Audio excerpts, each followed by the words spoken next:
Low Targar friends, hey everybody, it's Jason Blaha here, and once again, it is time for another Orc Mode workout. Today was max effort lower day.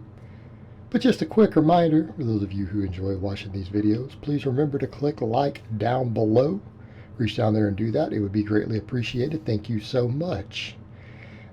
We got a PR on the safety bar. Now, the PR was ugly. Some other coaches chimed in and like, it wasn't that ugly. You got a little lopsided. You maintain your groove. I know, but man, it looked awful. Look awful. I hit depth, though. I did hit depth, but the bar got a little cattywampus. I sound very Texan right there. You guys can definitely tell where I originate. Of course, I'm back in Texas now. I've been for quite a few years. So, went pretty good. I'm happy with it other than the fact that the bar got a little sideways. And what ended up happening as I was going on my way down, I guess like the bar turned a little bit to the side and it just threw me off a lot. But fortunately, I had the compensatory strength to follow through. Now, does that mean that maybe I might have been able to hit slightly more? I don't know, because it could be that the bar got a little sideways on me. Or it could be that that was partially exacerbated by my own, maybe right leg being a hair stronger. Okay? It's very, very difficult to tell. Could be a combination. I'm going to assume it's a combination, right? I don't want to just blame it ever on one thing like that. We want to address both things. But I notice I'm holding it, I think, a little bit sideways there already. I can tell on the way down. But look at that. And I was able to lock it. And for those curious, that was a 3-second rep. So surprisingly fast. Exactly 3 seconds. 3.0 when I timed the concentric rep. So getting very, very close to an all-out max. And it was a little grindy. Usually about a 3.5 on a squat is going to be 100% of what you have. Then I did my deficit deadlift. I only went up 5 pounds. Now, what I'm trying to do with the deadlifts here, I'm realizing more and more I need to just keep the movement pattern in, and I'm going to work on an easier one to recover from that really kind of makes my weak link come out. And that's that weak link right below the knee. That's where I stick. And I'm going to rebuild the deadlift up. I've looked at what I was doing for supplemental work when I've hit the best deadlifts, when I've hit the 625 deficit before, which was ugly. And that lockout on it was a little soft. And when I hit the 615 in January clean, when I was doing the 615, when I pulled that clean, I hadn't done any reps on deadlift or even speed work for months. I got really strong on accessory work and I was maxing out a lot. I'm stronger now. I mean, across the board, my squat, my bench, everything else is stronger. I was doing my good mornings more in a way that carry over to the deadlift better than they carry than to the squat. Notice how much my squat is by far my best lift. Pretty much a squat specialist right now. So, as you guys noticed, you see my little bit of my sticking point there. A little bit of sticking point right there. Starting to come out. And I'm going just heavy enough. I'm going to slowly bring this up and just practice good, nice training maxes and see if I can just slowly work it up.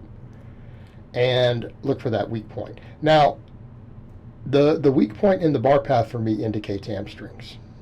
However, I feel a lot of middle back. So what does that mean? I like to address everything. I don't like to have single-faceted solutions to problems. So what does that mean? I'm going to work both really hard. I'm going to do all the supplemental work that I know built my deadlift and built that really strong conventional before. It's going to be doing the good mornings. And I may do them with both types of bars. So I keep working that upper and middle back, especially using that safety bar a lot. So I'm doing for squats now. We're going to keep building the hamstrings. Glute ham raise, everything else. I almost wanted to do glute bridges this workout, but I stopped myself. I realized it's not what I need to be doing. So this is grueling. People are like, wait, how many reps are you doing, coach? 10s. I did 3 by 10 at 70% of that max I just hit. I don't normally do a lot of reps working on squats. You don't normally see me go over 3 or 5. You know what? Maybe it's time to do that. Rather than do a bunch of squat accessory, I'm just going to keep squatting. Build muscle through squatting to build my squats and focus on the deadlift because my squatting's coming along.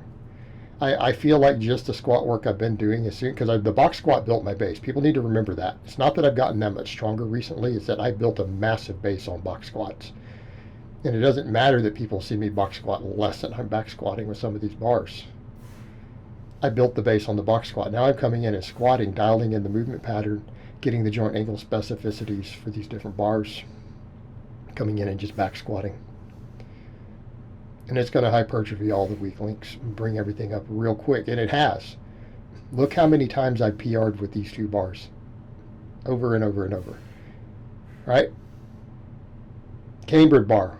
We're up 65 pounds in a short period of time. Safety bar. What, 80 pounds? Is it 80 or 90? I forget. But it's at least 80 pounds. I'm going to get that safety bar up to 550.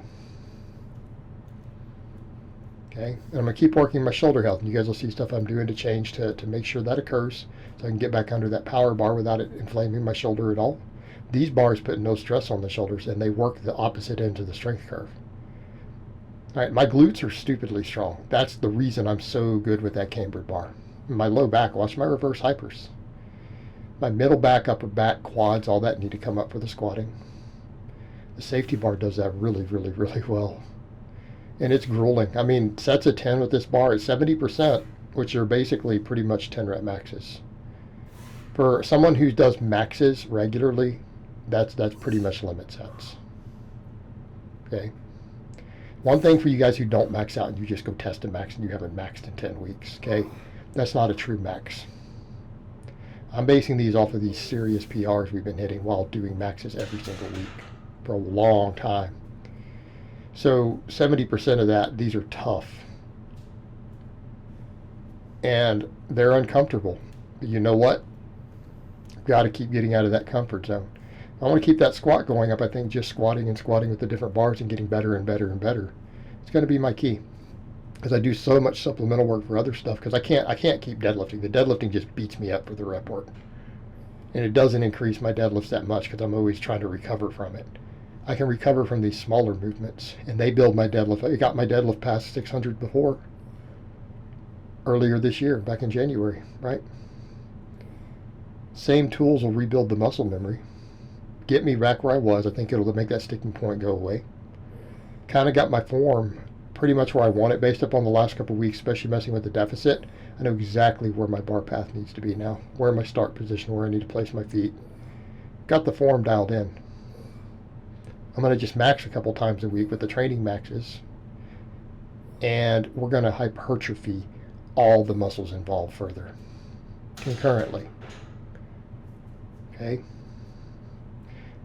What's that mean? Well, the safety bar squats are actually going to help my deadlift.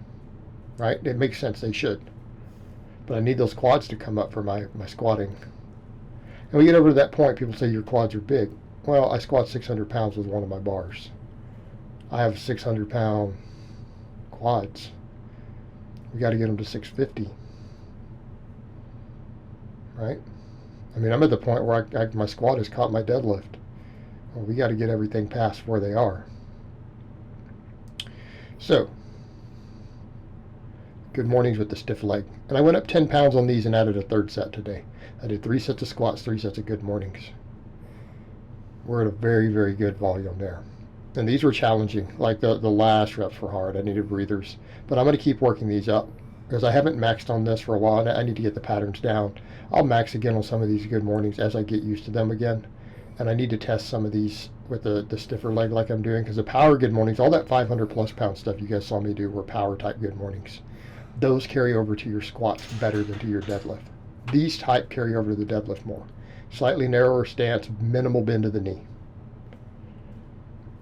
More hamstring, more upper back, middle back. It'll be more middle back when I go over to the cambered bar form. These have helped build my deadlift in the past. They'll help build it again. And I really feel like the good mornings, the glute ham raises, the reverse hypers, that's what I need to do to get that deadlift up. But I need to be doing the type of good morning that carries over best. I need to specialize down my deadlift for a little while. I feel like my squatting is done well. My squatting is, I'm technically stronger on squats now than anything else. And I've built a lot of strength. We can use that to carry over to the deadlifts. I think as soon as I regain the muscle memory and surpass it off all these supplemental lifts that I used to build the deadlift previously, we're going to crush that deadlift. Because that's 615 originally, which is the cleanest pull I've done, I think, heavy, over 600. It was cleaner than that 625 deficit. And that's what we need to be looking at. Would it pass in comp? Is it a good, clean, pretty meat legal pull? And it was. So that was done with a stiff bar with a weaker squat than I have right now. So we've got to get that deadlift bar up. Like we need to be getting that up to the 650. We need to do it this coming year, early on in the year. I don't think we're not going to hit it this year. We got one of the big goals, and that's okay. You know, we had some setbacks. Had a shoulder injury. I still got the squat though.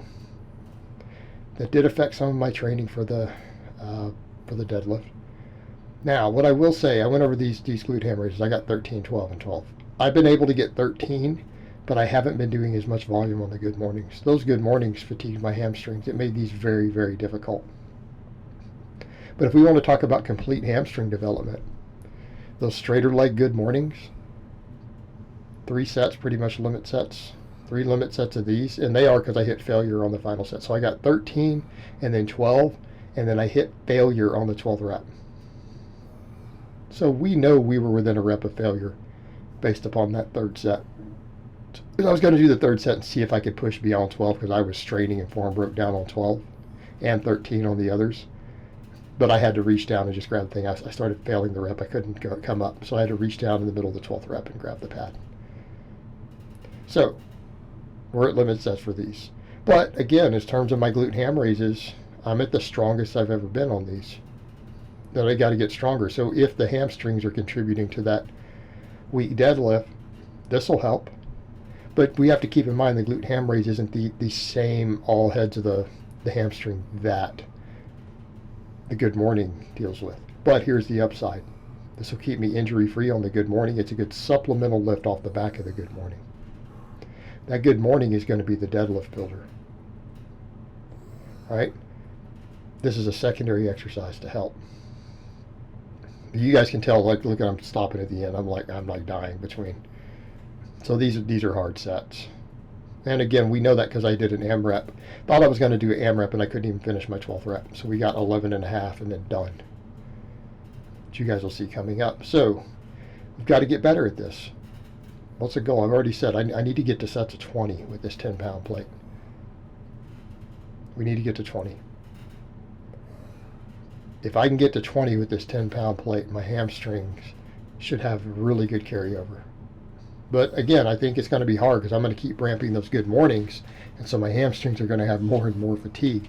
So we might get to a point where if I can just keep this with the mounting workload, just keep this where it is even and successfully do so as I keep adding weight and keep adding workload to the good mornings, I think we'll be in a good place. See, there we go. I hit muscle failure. I was done.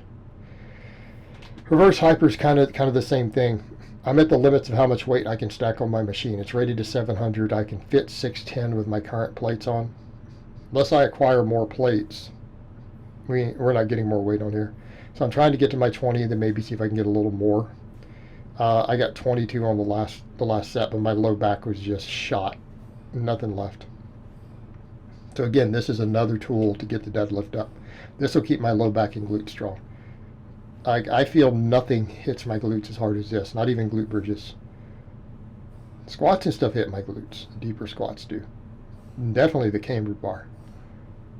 But this is really a go-to for me. It seems to really, really hammer my glutes. The only thing I've ever gotten glute DOMs from, ever, is a heavy reverse hyper.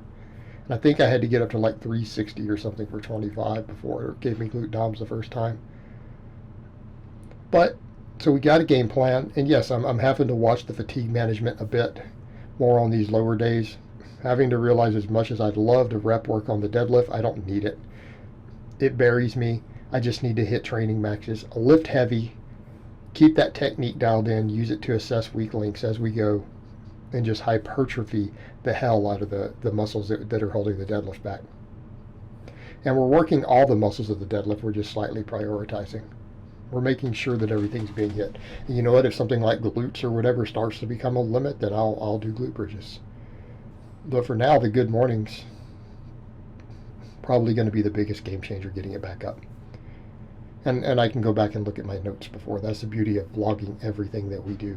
But I'm happy with the fact that we got that safety bar squat PR. Like I said, I need to get that to 550. Hell, I'd love to get the cambered bar up higher. We'll get to work on getting that cambered bar to like 625 because it's at 600. But I'm going to keep it at 600 and just try to see if I can clean it up a little bit over the next few weeks. And then if I'm able to, I'll start micro-loading that up also. But we're going to have to micro-load some of these lifts from here. Like I'm not going to be able to just keep stacking 5 or 10 pounds onto them. They're getting way too heavy. And we just use the supplemental work to build them. But very, very happy with this workout today. So I hope it has been informative, and I will talk to you guys next time.